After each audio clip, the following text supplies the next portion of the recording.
Hello students, in last class we were discussing about covalent bonds, types of covalent bond, polar and non-polar covalent bond. Today we will discuss onwards. So then after today we will discuss dipole moment. Okay, dipole moment.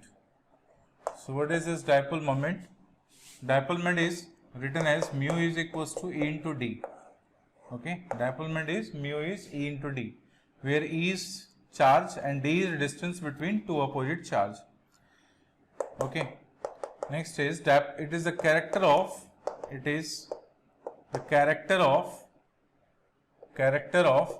polar covalently bonded molecules. Polar covalently bonded molecules. It is the character of polar covalently bonded molecules. Okay, it explains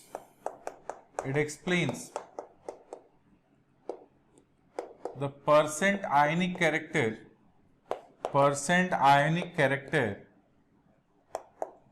in polar covalently bonded molecules. It explains the percent ionic character in polar covalently bonded molecules. All right. In polar covalently bonded molecules, we can explain their dipole moment. With the help of dipole moment, we can find out their percent ionic character. And already we have given in the notes. Again, I will tell you, alright, little later after this. So, percent ionic character can be calculated by this dipole moment itself. Okay. Again, we can say this bond pair moment, lone pair moment is 0. Lone pair moment is 0. Is negligible, we can say negligible or 0. Okay, if it is present on non-hybrid orbitals. If it is present on non-hybrid orbitals, the lone pair moment will be 0. While if lone pair is present, this is important point actually, is present on hybrid orbitals. Lone pair is present on hybrid orbitals. Then their moment is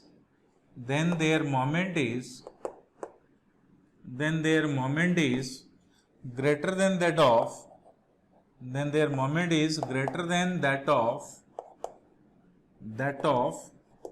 their bond pair moment. Greater than that of bond pair moment. So, few important points, alright, regarding this dipole moment we should know.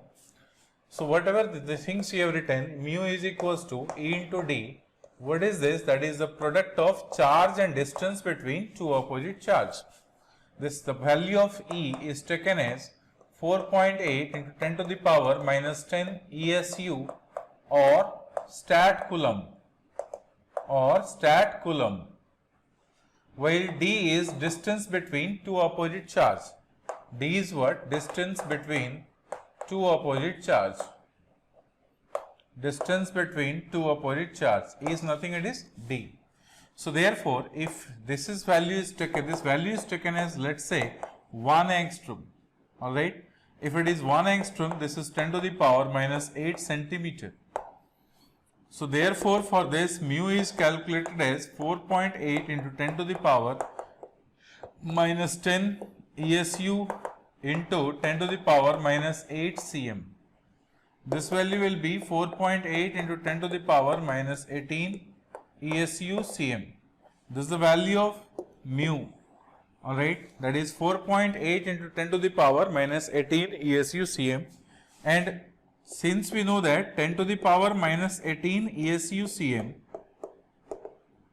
is 1 dB. Therefore, mu can be written as 4.8 dB as standard value. So, dB is a unit of dipole moment. Okay, dB is a unit of dipole moment.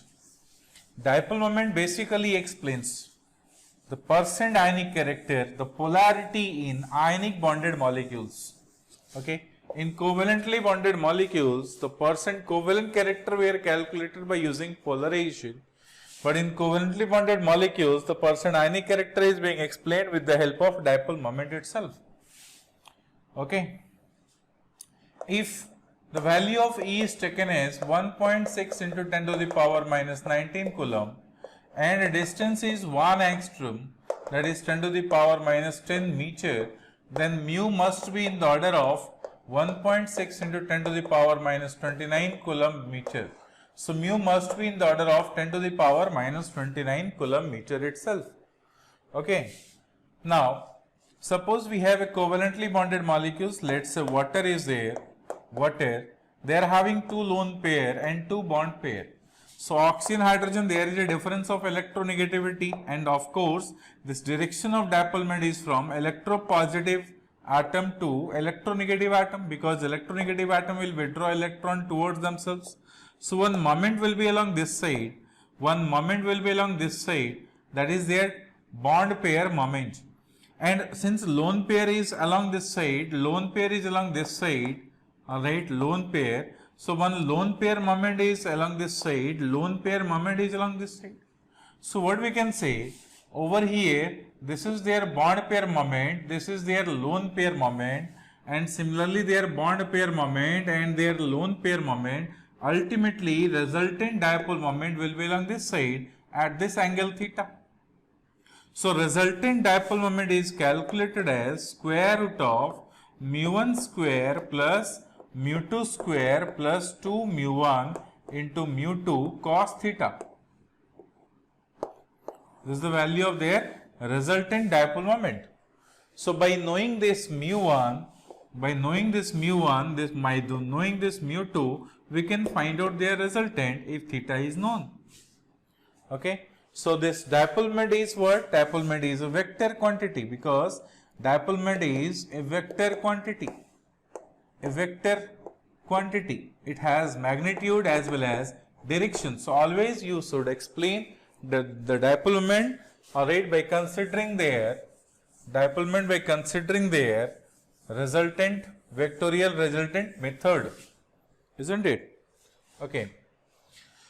So if mu is given and question is to calculate percent ionic character can be calculated as, alright, mu observed dipole moment divided by calculated dipole moment by formula, alright, multiplied by 100. Percent ionic character is calculated as observed dipole moment by calculated dipole moment multiplied by 100. So if observed is given, calculated we can calculate, and it is multiplied by 100, we'll get percent ionic character. Alright. These are the things related to this. If we want to show the variation, we can explain the dipole moment mu, which is proportional to the difference of electronegativity. That is, as the difference of electronegativity increases, mu increases. Mu decreases with increase in their bond angle. If bond angle increases, dipole moment decreases. If bond angle decreases, dipole moment increases. If we want to explain this, we can explain like this. So dipole moment is directly proportional to electronegative difference and inversely proportional to bond angle. Let's say we will explain the dipole moment of HCl, HBr, HCl, HF and HI. So what we can say, over here hydrogen and fluorine, hydrogen chlorine, hydrogen bromine, hydrogen iodine. In HF there is more difference of electronegativity, and all these cases will have the same bond angle. So as the difference of electronegativity increases, their bond angle, their dipole moment increases. So dipole moment value will be in this order. Similarly, if we take CH3F, CH3Cl, CH3Br and CH3I. If we explain their dipole moment, we can say by this rule, by this factor itself, if we can explain, we are expecting dipole moment of CH3F should be greater than Br should be greater than CH3I. This is the order, but actual order in this case will become CH3Cl will have greater dipole moment than CH3F, then CH3Br and then CH3I. Why this difference is there? Because of vacancy in their vacant d orbitals of chlorine, where carbon hydrogen sigma bond is transferred to their vacant d orbitals and give them permanent dipole which is bigger. So that is why it is so. We will discuss later on. You will not be able to understand right now, even though I am telling you, like suppose there is chlorine, over here vacancy in their d orbitals. So this carbon hydrogen sigma bond is being transferred to this vacant d orbitals. So one moment is along this side, and because of this there one additional moment is there, and as you know, key 2 is better value than 1. Okay, 2 is better value than 1. So therefore this factor increases the dipole moment of CH3Cl. So therefore CH3Cl is having exceptionally greater than CH3F, then CH3Br, then CH3I. Similarly, if you want to explain the dipole moment of NH3 and NF3, how we can explain? See, if we want to explain the dipole moment of NH3 and NF3, suppose we have NH, H, H lone pair. This lone pair lies on their hybrid orbitals, because to give their, what is their hybridization? So 1, 2, 3 bond pair and one lone pair sp3. So their hybridization sp3 because of presence of this lone pair itself. If we'll ignore this lone pair, we'll have 3 bond pair only. Alright, so it could be sp2, but it is sp3. So that is, this lone pair is present at their hybrid orbital itself, and therefore since it is present on their hybrid orbitals, their moment is greater than the bond pair moment itself. Okay. Now this is structure of NH3. If we say there is NF3, NF3 structure will be like this, and again there is a lone pair. Hydrogen, nitrogen, which is more electronegative? Nitrogen is more electronegative. So bond pair moment will be along towards the direction of nitrogen. Bond pair moment will be along towards the direction of nitrogen. Again over here towards the direction of nitrogen. Okay. So 3 vector is along this side, and this side. So what will happen? Their resultant must be along this side, and there is, means their resultant must be along this side. This is a resultant dipole moment due to bond pair, and this is what? Resultant dipole moment due to mu lone pair. So net mu in this case is equals to mu bond pair plus mu lone pair. Alright. In this case we will explain. This vector is toward this side, toward this side, toward this side. So resultant must be toward this side itself, and lone pair moment is along this side. So see, both are towards the opposite direction. In this case, mu net we can say is equals to mu of bond pair minus mu of lone pair. Mu of bond pair minus mu of lone pair. Over here mu of bond pair plus lone pair, over mu of bond pair minus mu of lone pair, or mu of lone pair minus mu of bond pair. Simply we can say this is the difference of their bond dipole moment. Over here it is the addition summation of their dipole moment. So now explain which will have more dipole moment. NH3 will have higher dipole moment than NF3. So NH3 has greater dipole moment than NF3. That is, NH3 is more polar than NF3. That is, this bond is more polar than this bond. However, fluorine is more electronegative than hydrogen. Alright. So like this we can explain. Similarly, we can explain of H2O and O2, OF2. If it is H2O, HOH, if it is OF, again we can say this will have higher dipole moment than F2O. Okay. Many other explanations we can give, and already we have given lot of examples regarding this dipole moment. Okay. Again, suppose if mu of lone pair is, like suppose there is BCl2. BCl2 is linear. So one moment is along this side, another moment is along this side. Both will cancel each other. Therefore, their mu is 0.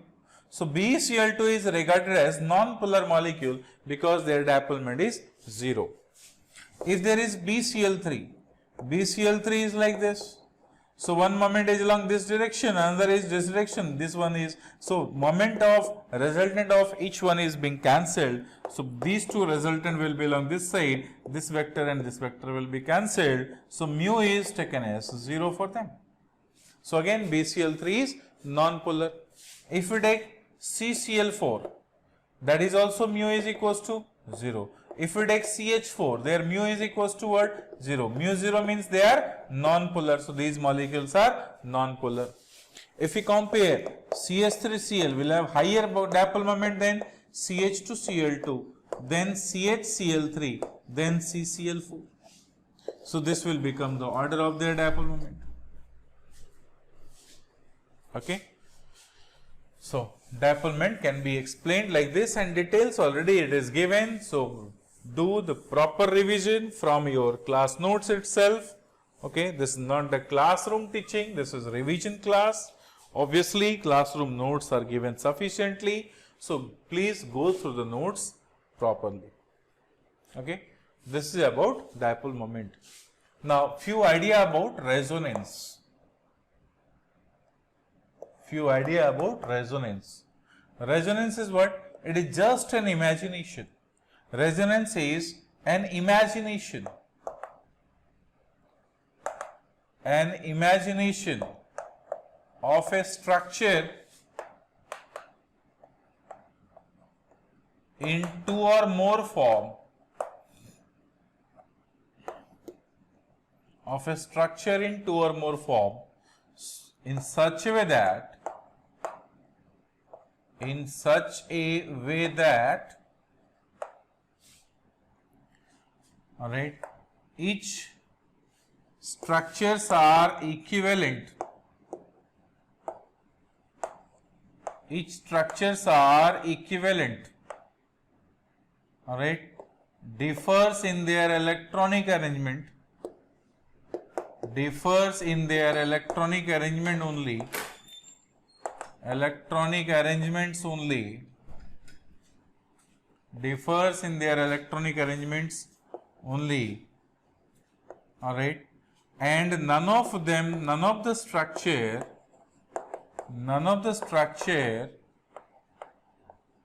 can explain.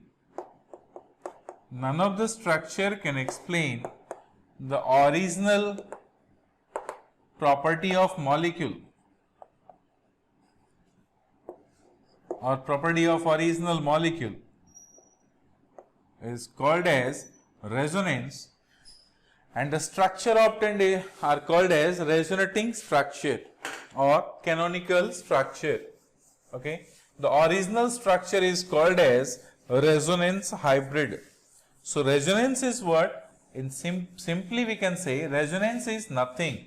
It is just an imagination of a structure in two or more different forms in such a way that their electronic arrangements are different, but none of them can explain the original behavior of molecules.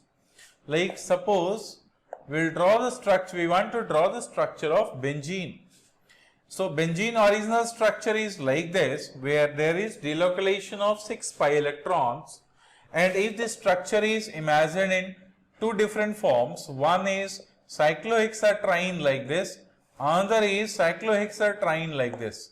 These two structures are different at their electronic arrangement only.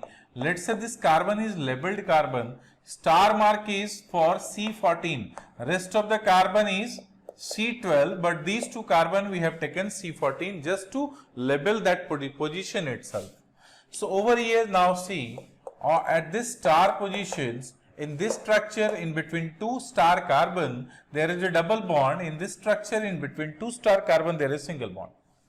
If these two structures are alright superimposed to each other, we will get this structure. Alright, if these two structures are overlapped to each other, we will get this structure. So this is the original structure known as resonance hybrid, while these two are imaginary structure of this hybrid. Alright, that is called as resonating structure. Okay, and such phenomenon by which a benzene ring can be explained by two or more structure in such a way that their electronic arrangements are different, but none of them can explain the original behavior of molecule. If we cover up this benzene molecule over here, this is not a benzene, this is cyclohexatriene, because we are locating their double bond, or double bond is there in between two star carbon itself, and they are not being delocalized. Until unless if it is not delocalized electron, 6 pi electrons will not be there in the delocalized 6 carbon cyclic structure, they will not be benzene structure. So benzene structure must have a cyclic arrangement having 6 pi electrons which are being delocalized. So 6 pi electrons which are being delocalized. This is benzene, but these two are the resonating structure of benzene. It is the imagination, the best imagination of this structure. However, you can imagine anything, like in place of bond, we'll put plus and minus. Plus and minus means plus charge and minus charge at adjacent position means a bond, and bond means plus and minus charge, no problem. So suppose somebody is imagining this structure like this, over here plus charge, over here minus charge, and there is double bond. This is another structure, but among all those resonance, all those imagination, these two are the best imagination of this structure. Again, another one will imagine like this is plus and this is minus. This bond is also taken as plus, this is minus. There is another imagination. Okay, another imagination will be like this. All are in the form of charge, plus minus, plus minus, plus minus. All right, like this. So all are imagination. We can say over here all atoms are having closed octet. They have their octets are closed by formation of bond. But over here in this structure, their octet is open octet, because there is no bond formation yet takes place. Over here there are open octet, over here there are open octet. So open octet structure is less stable, of course. Alright, if you will be naked out on the road itself, people will think definitely you are mad. Okay, that's why you are covering, alright, well dressed when you are going somewhere, already exposed to yourself outside. So you should be well dressed. Otherwise, people will think you are mad. Simply over here. So this structure is mad for this resonance. This structure is good. Okay. So this is closed structure. This is open structure. Open octet structure. Understood? So we can understand closed octet is obviously definitely more stable than open octet structure. Okay. This is about resonance. If you see another molecule, like some inorganic molecule, will take, no problem. Suppose we will take inorganic molecule, we will take CO3 2 minus. So we will draw the structure of CO3 2 minus, C double bond O, over here O minus, over here O minus. Now, in one of the structure we have taken this left side oxygen is having negative charge and bottom part oxygen is negative charge, while right side oxygen is double bond. Can we write this structure in this form, like there is a double bond on the left side and negative charge on the right side, negative charge on the bottom side? This is another structure. So another possibility of writing this structure is like this. Another possibility of writing this structure is we will take double bond at the bottom position and there is negative charge, negative charge. This is another structure. So three different structures of CO3 2 minus are possible. Can you guess the fourth structure? No, that is not possible. So how many imaginary structure or imagination of CO3 2 minus structure is possible? 3. Therefore, how many resonating structures are there? 3 resonating structures are there for CO3 2 minus. And then what will be their original structure? So in original structure we can say, alright, this double bond is delocalized all over. So double bond character is there in between this carbon, this oxygen, this carbon, this oxygen, this carbon, this oxygen, alright, where 2 negative charge is there and 2 negative charge are delocalizing, alright, throughout the structures. So this structure will be called as the resonance hybrid structure, where there is double bond, double bond, double bond, and just because of 2 negative charge, that is 2 negative charge is delocalizing from this oxygen to this oxygen to this oxygen to this oxygen, like that. So this is their original structure, and for this original structure, these 3 are their imaginary structure. So these 3 structures are their resonating structure. Understood? Similarly, we will draw somewhat more examples. Like suppose we will draw the structure of CO, carbon monoxide. In the carbon monoxide, carbon, oxygen, there is double covalent bond, no problem. Even after double covalent bond, carbon is having deficiency, you see, and oxygen has completed their octet. 2 to 4 to 6, 2 to 4 to 6 to 8. So oxygen has completed their octet, but carbon is having 2 sort of 8 electrons. 2 to 4 to 6 electron only, 2 sort of 8. So again there is a vacancy on this carbon p orbital itself, isn't it? This is one of the structure of carbon monoxide where carbon shows vacancy, and when it shows vacancy, oxygen of lone pair, which is unshared electron pair, is donating back to the empty orbital of carbon. This bond is called as back bonding. Because of this back bonding, carbon oxygen double bond, and this is a coordinate bond from oxygen to carbon. This structure will become like this. This is the structure which is original structure of carbon monoxide, and we can imagine this structure in the form of carbon oxygen triple bond. This bond is taken as this bond coordinate bond. Donor must have plus charge, acceptor must have negative charge. So this is the resonating structure of carbon monoxide. This is their original structure, that is resonance hybrid. This can say resonating structure of carbon monoxide. So how many resonating structure of carbon monoxide is possible? Only one structure is possible. Okay. Another is, like suppose there is carbon dioxide, C double bond O, this is their original structure of carbon dioxide.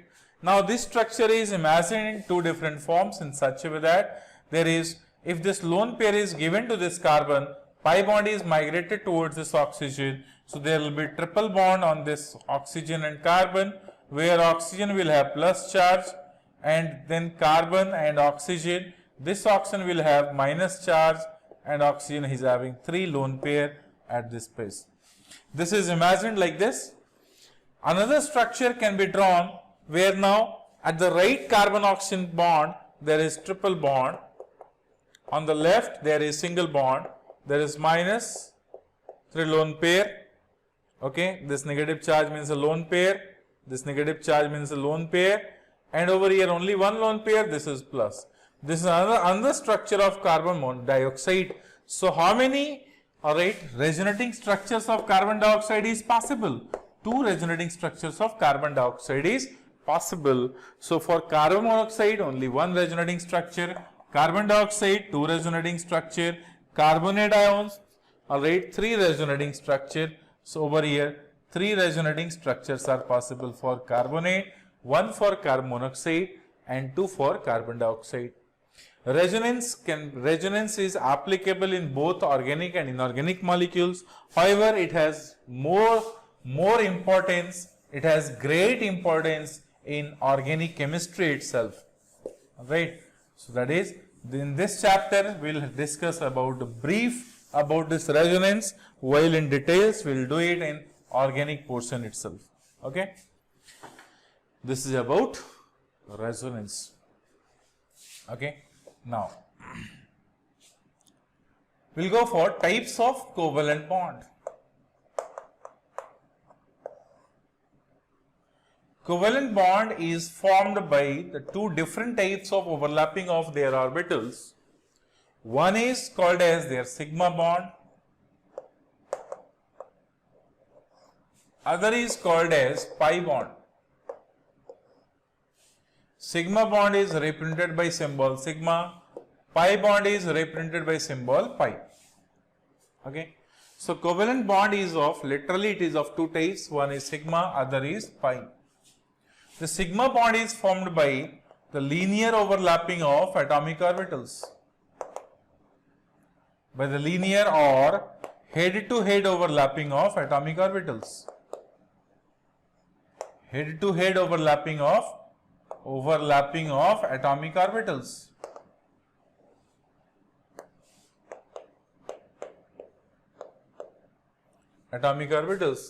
By the linear or head-to-head overlapping of atomic orbitals, sigma bond is formed. Okay, sigma bond is formed by linear or head-to-head overlapping of atomic orbitals. Pi bond is formed by The lateral or parallel overlapping of atomic orbitals. Lateral or parallel overlapping of atomic orbitals.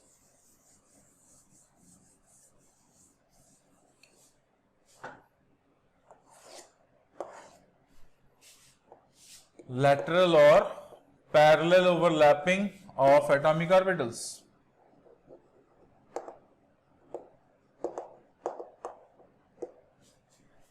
Okay. Now, in between two atoms, first bond must be sigma. In between two atoms, first bond must be sigma.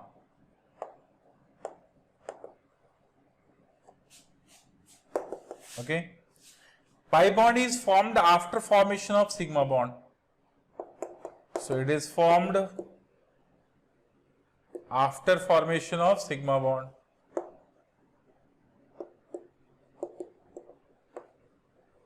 After formation of sigma bond. Next. Okay. It is formed by following ways.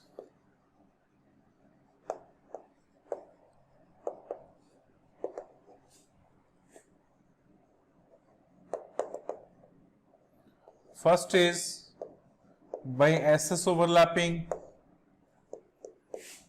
that is one s orbital overlapped with another s orbital to form sigma bond.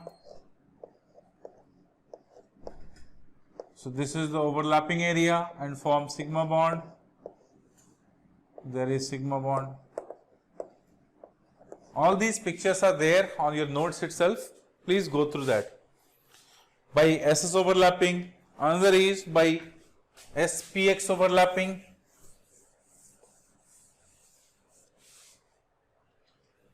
Second is by SPX overlapping, that is s orbital which is spherical overlapped with dumbbell shaped p orbitals.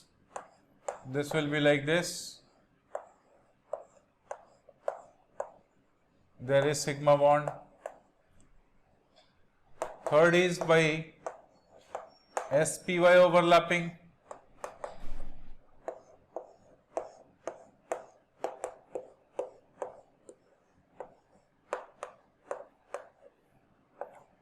It will be like this. This is sigma bond.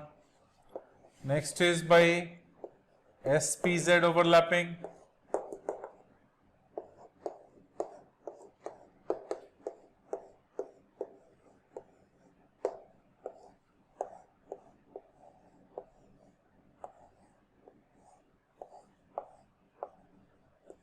This is sigma bond. Next is by PX overlapping. One is PX, another is PX. These two will overlap.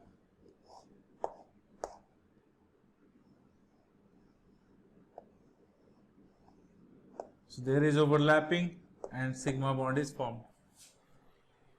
So by SS, by SPX, by SPY, by SPZ, by PX. Pi bond is formed by following ways.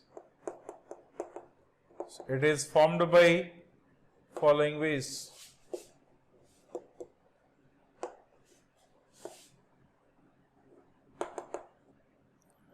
First is by PY overlapping.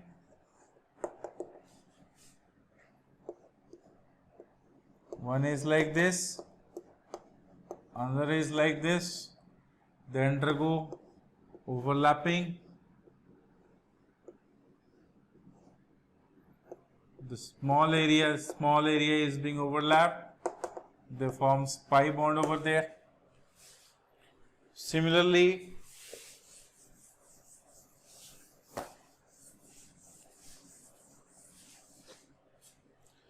by PZ overlapping. Second is by PY is over. Px is over. Now Pz overlapping. So one is like this, Pz, another is Pz. These two will overlap. So their overlapping can be explained like this by drawing this diagram. This is their pi bond, and another way is also there by P and D overlapping. P and D overlapping, they also forms pi bond. So wherever there is P and D overlapping, they must form pi bond. Like suppose we have p orbitals like this, and there is d orbitals. D orbitals, you know, like this. This one is d orbitals. These two will overlap. So their overlapping can be explained like this. They are having 4 lobes which are inclined.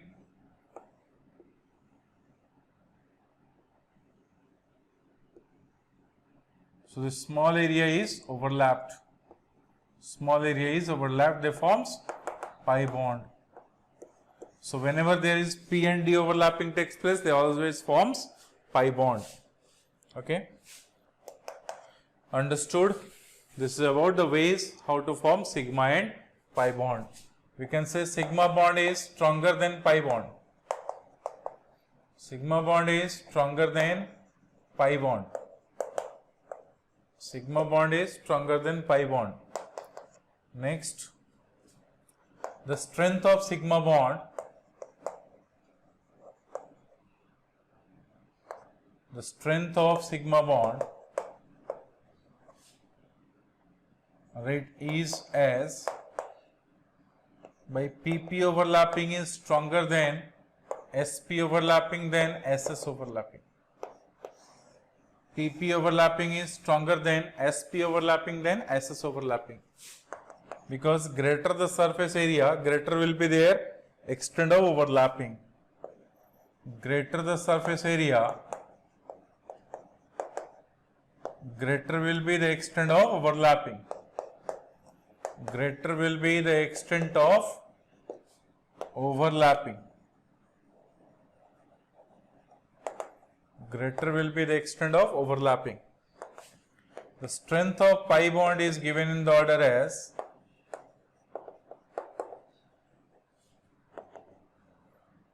by 2p pi is stronger than 2p pi 3d pi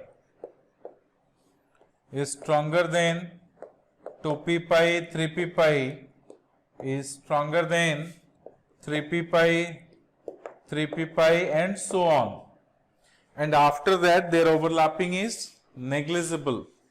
So 2p pi is greater than 2p pi 3d pi is greater than 2p pi 3p pi is greater than 3p pi 3d pi. This is the extent of overlapping of their orbitals in pi bond formation. Okay, this is about sigma and pi bond and types of covalent bond. Okay, now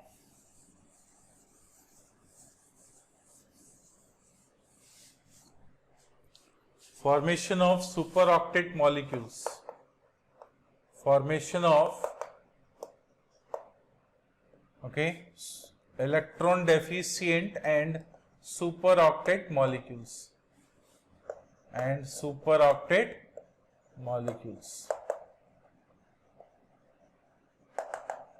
So these molecules violates octet theory, and therefore that is also called as violation of octet rule. Violation of octet rule. So both electron deficient molecule and superoctet molecule violates octet theory. Like suppose if we see the electron deficient molecules, we have number of molecules which are having shortage of 8 electrons, or 8 shortage of electrons from 8, and even though they are they exist in nature, they remain stable. So electron deficient molecules like beryllium chloride, electron deficient, alright, beryllium chloride, electron deficient, beryllium hydride, electron deficient, magnesium hydride, they are also electron deficient. Okay, then boron chloride, electron deficient, boron hydride, electron deficient, aluminium chloride, electron deficient, etc., etc. Many such compounds are there which are electron deficient, but even though they exist in nature.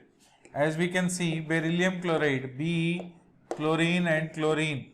See, beryllium is having 2 electron and 2 electron is being shared. So 2 to 4 electron in their outermost shell, and there 4 sort of 8 electrons. So they are electron deficient. Therefore, that is the reason if number of beryllium chloride molecules are come closer to each other, they will form, alright, they will form a bond which is bridge or banana bond. Over there is chlorine which is having 3 unshared electron pair. So one unshared electron pair is given to this p orbital, another unshared electron pair is given to this p orbital. So again along this side and this side. So what will happen? There is beryllium, chlorine, chlorine, another beryllium, alright, and then chlorine, chlorine. What will happen? These two chlorine, and there is coordinate bond between them.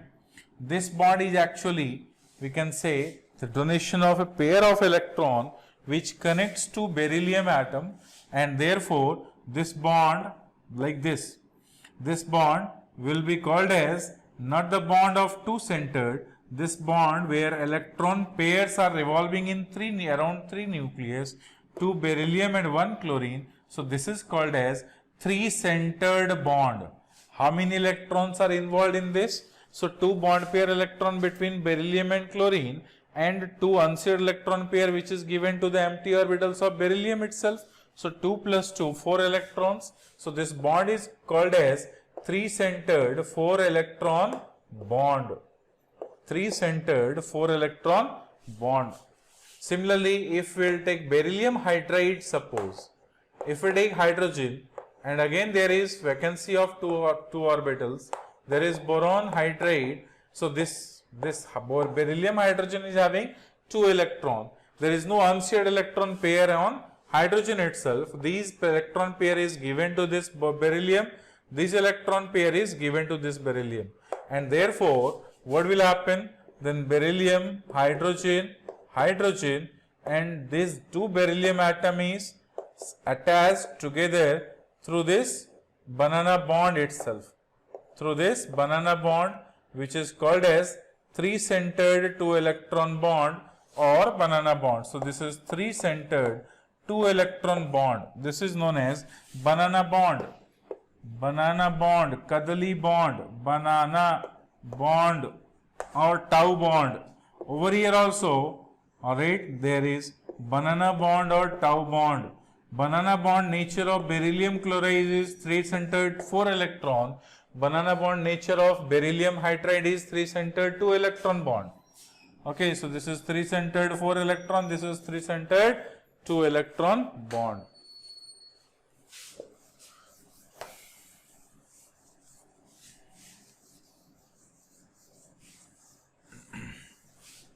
Understood? Okay.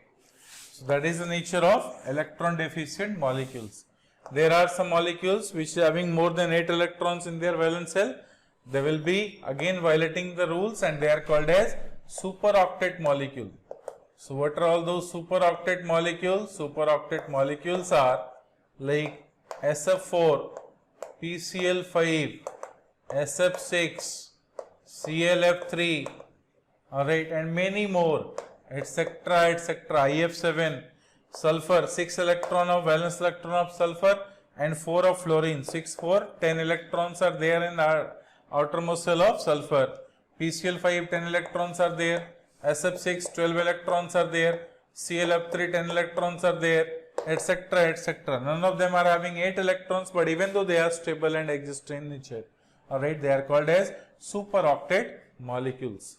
If you see this SF4, sulfur, 4 fluorine is there, fluorine, fluorine, fluorine, fluorine, and 1 lone pair is present on this sulfur itself, having SF4. If SF6, so SF6 is drawn like this, fluorine, fluorine, fluorine, fluorine, fluorine, fluorine.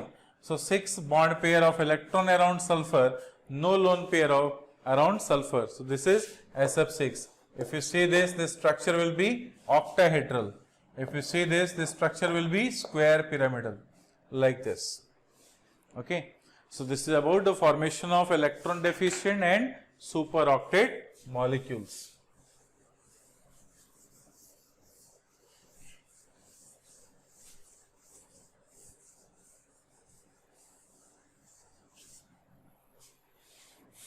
Okay. All right. Now we'll go for the next very important part, that is hybridization.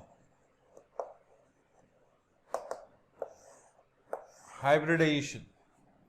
What do you mean by hybridization? Hybridization is the intermixing of two or more unequal orbitals.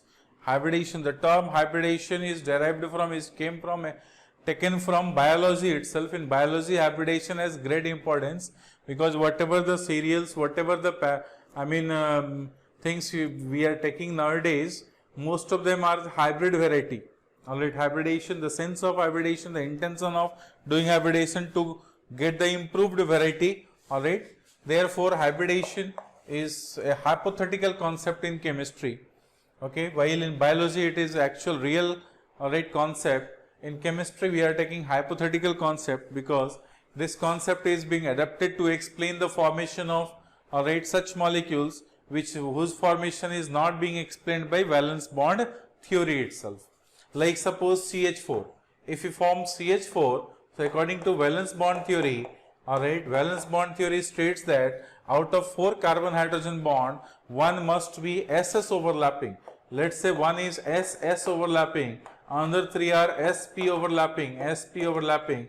As I told you now, SP overlapping is stronger than SS overlapping. If we consider CH4, out of 4, one bond is weaker than rest 3 bond, which is not there. If we see the X-ray crystallography and NMR spectroscopy, we can observe all 4 bonds of carbon hydrogen in methane are of equal strength and having equal bond length, isn't it? So this is being discarded, that is formation of CH4, and the behavior and character of CH4, the properties of CH4 does not being explained according to valence bond theory. Therefore, to explain the formation of such molecules, explain the behavior of covalently bonded molecules, alright, this concept is being adapted, that is called as hybridization. If we consider hybridization on this CH4 itself, CH4 carbon is having sp3 hybridized. So this bond will become, all bond will become SSP3, SSP3, SSP3, SSP3 hybridized, SSP3 type of bond. So where all carbon hydrogen bonds are similar bond, there is no difference, alright, in any carbon hydrogen bond length or bond strength. So this hybridization is a hypothetical concept. It is what? Hybridization is what? That is intermixing of, alright, intermixing of two or more unequal orbitals. Intermixing of two or more unequal orbitals having slightly difference in energy, okay, to form equal number of orbitals having identical energy. Such process is called as hybridization. That is, in hybridization what we used to do, we are redistributing the energy, right? So hybridization is the process of intermixing of two or more unequal orbitals. What we can say, the process of intermixing of two or more unequal orbitals having slightly different energy to form equal number of orbitals, alright, having identical energy is called as hybridization. And the orbitals obtained are known as hybrid orbitals. Like, suppose for example, if we mix one s orbital with one p, so we will get two hybrid orbitals, which is sp. Two atomic orbitals are mixed together to get hybrid orbitals. So number of hybrid orbitals is just equals to the number of atomic orbitals which are being mixed. Okay, two orbitals we have mixed, we will get two, alright, hybrid orbitals, which is sp. If we mix s with 2p, alright, we will get sp2. See, there is difference in energy between s and p. So when two or more, Alright, orbitals of slightly different energy are intermixed together, then we'll get the orbitals which is having equal energy, identical energy. Alright, such process is hybridization. If we mix S with 3p, we'll get sp3. If we'll mix S with 3p and 1d, we'll get sp3d. Again, similarly, S plus 3p plus 2d will get sp3d2, and S plus 3p plus 3d will get sp3d3. sp3d3. So by mixing S with P, we'll get Sp. By mixing S with 2P, we'll get Sp2. S with 3P, Sp3. Similarly, Sp3D, Sp3D2 and Sp3D3. Okay. Now, if you see the CH4, all carbon hydrogen bond, this is what? This is the bond of hydrogen s orbital mixed with sp3 of carbon. Hydrogen s orbital mixed with sp3 of carbon, s orbital of hydrogen mixed with sp3 of carbon, s orbital of hydrogen mixed with sp3 of carbon. So there is a bond of 4 bond of carbon hydrogen. Which type of nature of 4 bond? So their nature is ssp3, ssp3, ssp3, ssp3. Therefore, all carbon hydrogen bonds are of same length and with same equal bond strength. Understood? Okay. Now, this hybridization takes place, alright, basically in 3 different molecules. One will take simple inorganic molecules.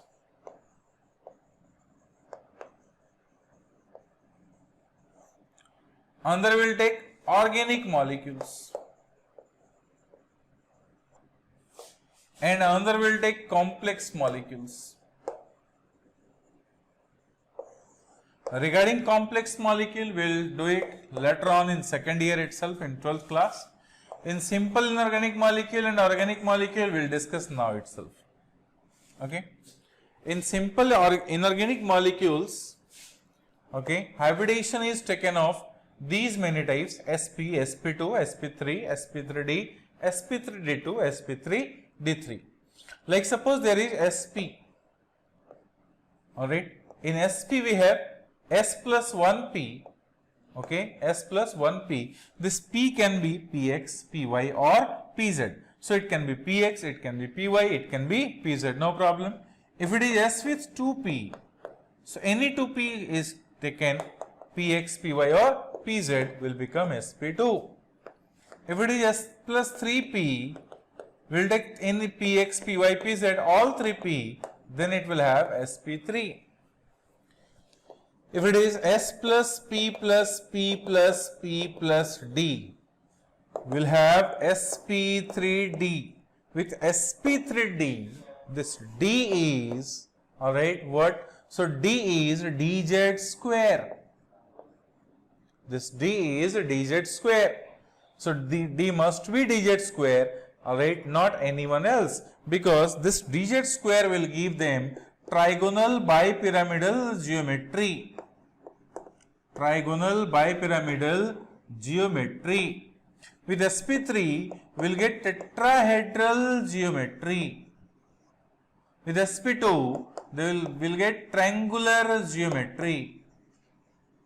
By sp, we will get linear geometry.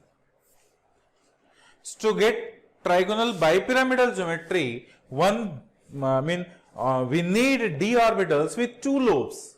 And we know that d orbitals, which is dumbbell, is dz square only, so this will be dz square. Next is S plus p plus p plus p plus d plus d. Now over here we have taken 1d, now we have used 2d, and this d will be which one? So one must be x square y square, another will be z square. Why it is so? If it is like that, their hybridization is sp3d2 and then geometry will become octahedral. Okay, to explain octahedral geometry, we need this and this, two axial lobes and one, alright, d orbitals with dumbbell shape. So axial lobes will be dx square y square with d, and this will be dz square. So dx square y square will give them planar geometry and dz square will give them bipyramidal. So therefore the geometry will become octahedral itself now with sp3d2. Again, if we take s plus p plus p plus p plus d plus d plus d, now which symmetrical d orbital should be used? So if all 3d we have used, so we'll use 3d, and which type of d is this? That is non-axial, dxy, dyz and dxz. So these three d orbitals are non-axial. Already we have discussed in atomic structure itself. Okay, which gives them pentagonal bipyramidal geometry. This is sp3d3 pentagonal bipyramidal geometry. Alright. Okay. Now, how to predict hybridization? So, to predict hybridization, we have different method. One is traditional method, already we have discussed. One is formula method, we have discussed. And another is, that is number of steric number method, we have discussed. Okay. Let's say we'll do the steric number method. This is equals to number of bond pair plus number of lone pair. This is very accurate method, number of bond pair plus number of lone pair. Suppose we want to find out the hybridization of CH4. Okay, hybridization of CH4. So the valence electron of carbon is 4. Out of 4, all hydrogen, 4 hydrogen, alright, gets interacted with this 4 electron. So carbon has no lone pair of electron, rather 4 bond pairs. So we can say 4 bond pair, 0 lone pair. Their hybridization is what? That is sp3. Okay. Else you count total number of electrons and in the molecule, then divide them by 8 and then remainder and quotient. That is traditional method, already we have discussed. That is used for your subjective exam itself while doing MCQs and all. And for competition point of view, you need to have accurate and most efficient fast method, that is calculate their bond pair and lone pair. Like suppose you want to have SF4. How many bond pair and how many lone pair on sulfur? Out of 6 valence electron, 4 are engaged with fluorine. So 2 electrons are left out, which is unpaired. Alright, lone pair. So 1 lone pair and 4 bond pair. So we got this 4 plus 1, that is what? 5. And therefore their hybridization is written as sp3d. Understood? Once again, suppose we have SF6 molecule. 6 valence electron of sulfur and 6 fluorine. So all electrons are engaged with fluorine, no problem. So no electrons are left out. How many lone pair? 0. How many bond pair? 6. 6 plus 0, 6. That is their hybridization is sp3d2. So by using the steric number method, you are able to predict their hybridization very fast. Suppose if you are not able to do by this, you use formula method. Number of hybrid orbitals is equals to 1 by 2 of number of valence electron of central atom plus number of monovalent surrounded atom minus number of cation plus number of anion is the number of hybrid orbitals. Let's say we'll check in SF4, SF6, CH4 itself. CH4. So for CH4 we'll check, no problem. 1 by 2 of number of valence electron of carbon 4 plus number of monovalent surrounded atom 4, hydrogen is monovalent, no cation, no anion, 0 plus 0. So this will be 8 by 2, that is 4, that is sp3, we get the sp3 hybridization, no problem.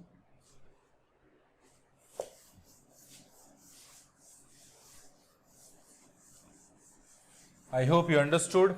Similarly, suppose we have SF6. So 1 by 2 of number of valence electron of sulfur 6 plus number of monovalent surrounded atom 6 minus 0 plus 0. 12 by 2 is 6, that is sp3d2. No problem. If it is SF4, so 1 by 2 of sulfur valence electron 6 plus number of monovalent 4 minus 0 plus 0. 6, 4, 10, 5, that is sp3d. We will take another one, like suppose there is ClF3. Let's say another molecule where monovalent surroundum is not there. Let's say we have SO4 2 minus. 1 by 2 of number of valence electron of central atom sulfur, which is 6, plus number of monovalent surrounding atom is not there because oxygen is bivalent. So monovalent number will be 0. Minus cation is not there, but anion is the 0. Anion is 2. So anion is 2. So number is 6 plus 2, 8 by 2 means 4 means sp3. So we will get the hybridization sp3. We will get one cation also. Like suppose NH4 plus we want to calculate their hybridization.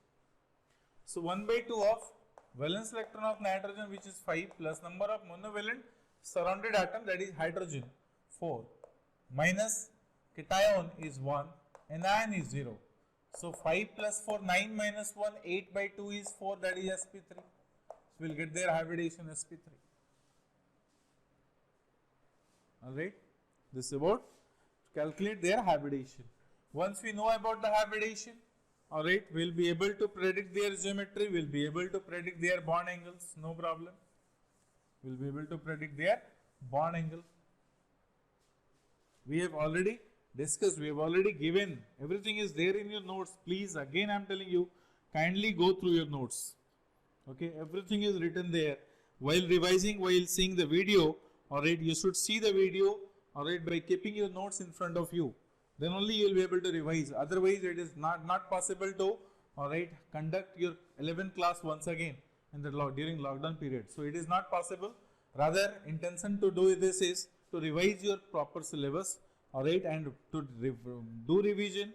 You should keep your notes, class notes in front of you while seeing the video, and wherever you will get some point, whatever the points you are getting, whatever the points you are not getting, alright, you should underline those things, and if you will have any queries, you should post your queries on group itself, alright, no problem. Another one is organic molecules. We'll do for organic molecules. In organic molecules, simply, alright, hybridization is basically of 3 types. sp, sp2, sp3. As you know, for hybridization, alright, pi bond do not contribute in hybridization. Pi bond do not have any contribution in their hybridization. So only sigma bond contributes in hybridization. Okay, count the number of sigma bond, predict their hybridization, no problem. In sp, what does it mean? 2 sigma bonds are present. I mean, in sp, 2 sigma bonds are present, means pi bond will not be there. Pi bond is not counted. In sp2, 3 sigma bonds are present. In sp3, 4 sigma bonds are present. Like suppose there is a structure, we will write carbon, carbon, then again there is carbon, double bond, carbon, then carbon, triple bond, carbon, like this. We will satisfy their valency of each carbon. We have 3 hydrogen at this point. Over here do 2 hydrogen. At this place 1 hydrogen. At this place 1 hydrogen. At this place no hydrogen. At this place 1 hydrogen. Now count their hybridization. On this carbon itself, how many sigma bonds count? 1, 2, 3, 4. 4 sigma bonds. Their hybridization is sp3. So their hybridization will be sp3. We will write their hybridization sp3. Because 4 sigma bond sp3, 3 sigma bond sp2, 2 sigma bond sp. Alright. Pi bond should not be counted. On this carbon, 1, 2, 3, 4 sigma bonds. On this carbon, what is their hybridization? sp3. On this carbon, how many sigma bond? 1, 2, 3. So 3 sigma bond, their hybridization is sp2. Pi bond we have ignored because pi bond is do not have any contribution in hybridization. On this carbon also 1, 2, 3, that is sp2. On this carbon 1 and 1, 2, that is sp. On this carbon 1 and 1, 2, that is sp. Over. Okay. Sp means there are 2 sigma bonds. Only sigma bonds will count. Pi bond will not count. sp2 means 3 sigma bond will count. sp3 means 4 sigma bond will count. Okay. If there is CH3, C double bond OH. Now see, this carbon 1, 2, 3, 4, sp3. This carbon 1, 2, 3, that is sp2. This oxygen 1, 2, 3, 4, 2 sigma bond and 2 lone pair, that is sp3 again. Hydrogen do not have their hybridization. Again on this oxygen 1, 2, 3, that is sp2, because 1 bond pair and 2 lone pair, sp2 will be able to give their hybridization. Similarly, suppose we have C, H, C triple bond N. This carbon will be, what is their hybridization? 1 and 1, 2 sigma bond, sp.